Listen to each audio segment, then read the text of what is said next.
Hey guys, Tomboy601, and today a guide to World of Warships Legends' 5th birthday in the entire Greek event. We're going to go over what ships you can get for free, what ships you can get with relatively low amounts of money spent, and then what you're going to have to do if you want the big ships like Borodino.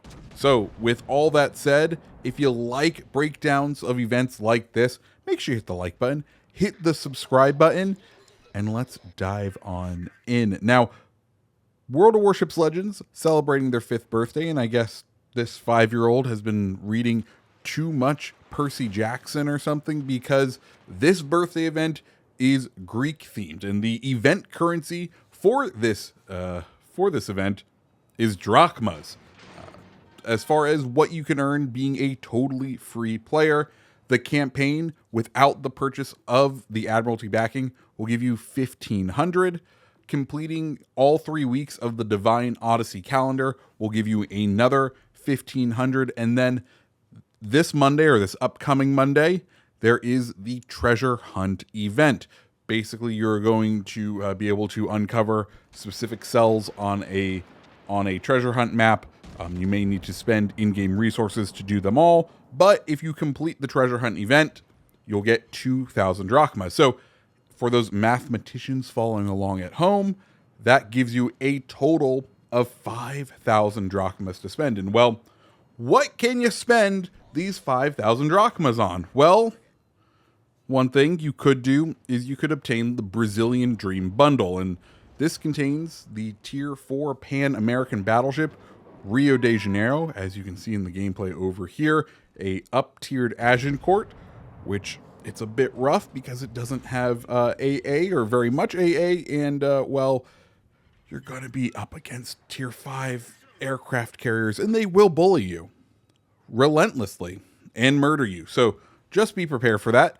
In that bundle, they also have a unique flag and Enrique Fernandez, the secondary themed brawling Pan-American commander. Now, rumor has it, I'm not able to do this because I already had Fernandez, but rumor has it that if you don't have Enrique Fernandez, and let's say you got Atlantico for some reason, you didn't get the commander, because that occurred to a lot of players on a recent event.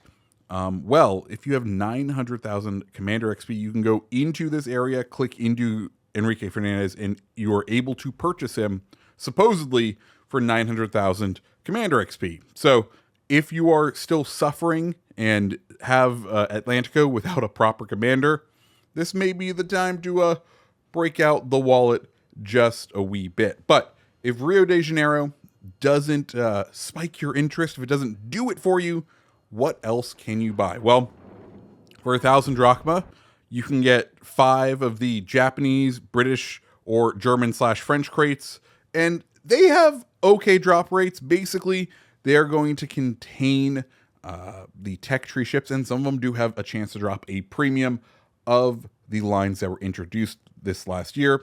So that would be the Japanese light cruisers, the British battle cruisers, the German alternate line destroyers, and the French super cruisers. So if you want a shortcut to grinding, this may be a way to potentially skip the grind. I don't know if I would 100% pay for these unless I wasn't really interested in the free Rio de Janeiro. Then for 2,000 drachma, you could get the Athena guys, which I'm not a huge fan of guises, but you know, it would go nicely with the Zeus guys that you got for completing the entire calendar, and potentially go along with the Poseidon guys that will be introduced a little bit later with the crafting station. That's one thing that you could get, though, like I said, I'm not a huge fan of guises because they just kind of are a skin for your commander. Remember, guises, not a commander. They are just a skin.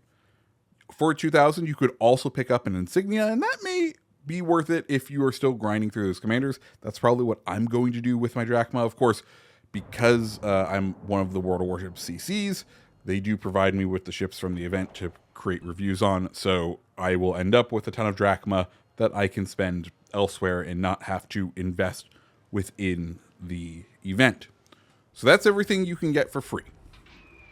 But if you buy the Admiralty backing, i.e. that $10 or $15 amount of doubloons, and purchase the Admiralty backing, which does come with a ton of bonus crates this time, as well as a decent selection of kind of goodies other than just the Velos. The Velos isn't that great, but hey, for $10 or $15, you're going to end up getting 3,000 more drachma from the premium levels of the Admiralty backing. And with that, that brings your grand total up to 8,000 drachma. And what can you do with that? Well, for 6,500 drachma, you can get one of the following ships: the Georgia, Belfast 43, Siegfried, Independence, and Eagle. And well, I'll go ahead and go through which ones I like of this. Eagle, I'm not a huge fan of. It is a French destroyer that has smoke. Beyond that, it's not that special. It's tier 5. I wouldn't think of it as being particularly great. Independence as well. Tier 5 aircraft carrier. Even after the rework, it isn't anything spectacular. I played a couple of games in it before the update, and it just was not doing it for me at all. After that, we get to Siegfried. And Siegfried's interesting. Siegfried's one that is definitely up there for me. It received a buff with this last update, and I consider Siegfried the fun ship of these three. Of the three, I'm going to call potential ones, basically the tier 7s. It is a German battle cruiser, but more on the cruiser side. Think of it as a heavily armored cruiser with battleship guns that take a while to reload, or a Graf Spee that's been up-tiered into tier 7. And by that I mean just the theme of the Graf Spee, because we're actually going to get a tier 7 Graf Spee, I think. Yeah, anyways. What I'm trying to say, Siegfried is the ship. If you want to have a little bit of weird fun, it plays differently than a lot of ships out there. It's probably the highest skill ceiling of the 3 tier 7 ships, but it's the one that I find myself enjoying the most. After that, we get to Belfast 43.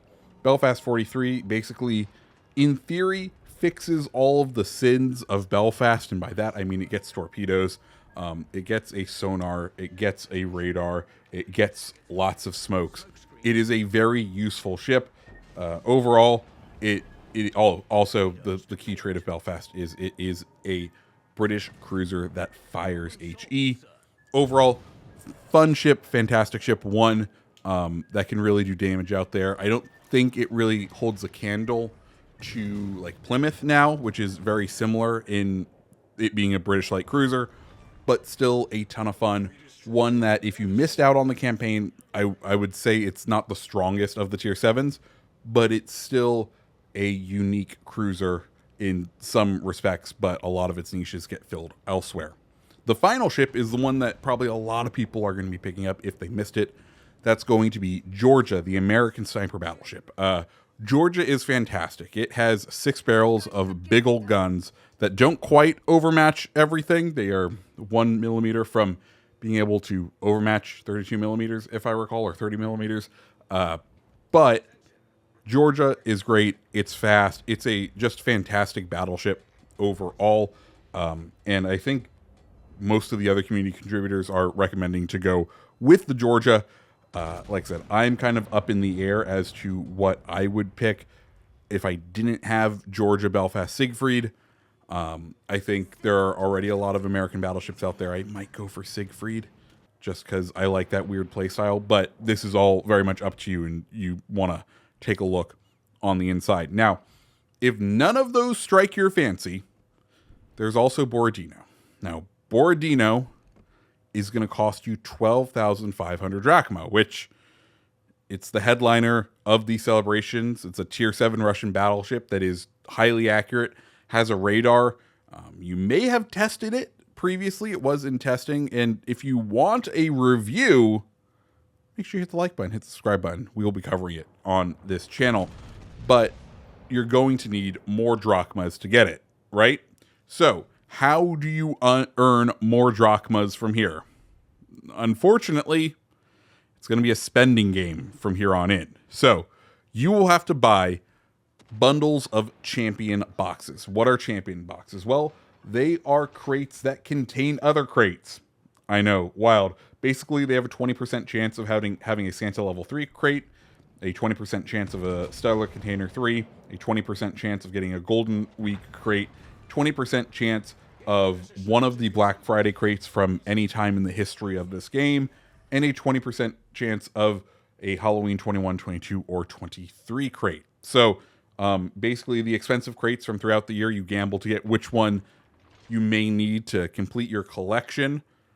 And of course, if some of those crates, like Santa Level 3, had guarantees associated to them and you didn't max your way through that guarantee is still in effect. So some of these may be useful to you, but basically you purchase these crates. Each crate costs 1,000 dubs and comes with 250 drachma. There is no discount for bundling these things together. So it doesn't make a difference if you buy one at a time or you buy 10 at a time. All in all, you're going to need 18 crates or about $70 worth of doubloons in order to purchase the necessary crates in order to get the drachma required to then get Borodino. So that's how you're going to get Borodino. If you want to extrapolate that exchange rate to get one of the other tier 7s, so let's say you wanted Borodino and one of those tier 7s, it's then going to cost you 26 crates to get enough drachma if you want any of the other 6,500 or any of the other tier 7 ships. Basically 26,000 doubloons. Usually tier 7 ships sell for about 17,500 doubloons, so you're not really coming out ahead unless you consider the contents of the crates that you get, which you may, because depending on what crates you pull and your drop rates, it may be a little bit worth it, because at least the Santa crates are pretty good at giving some premiums, so you have a decent chance of not making money, but like coming out decently okay. But still, that is a lot of money to drop on a free-to-play game, and I don't 100% recommend it, especially if you don't have the money to begin with. But guys, that is this birthday celebration. Remember, guys, it's a birthday celebration. It's not your birthday, it's Wargaming's birthday, and they want presents from you. But anyways, guys, if you like videos like this, make sure you hit the like button, hit the subscribe button, and I hope you have a fantastic rest of your day. See ya.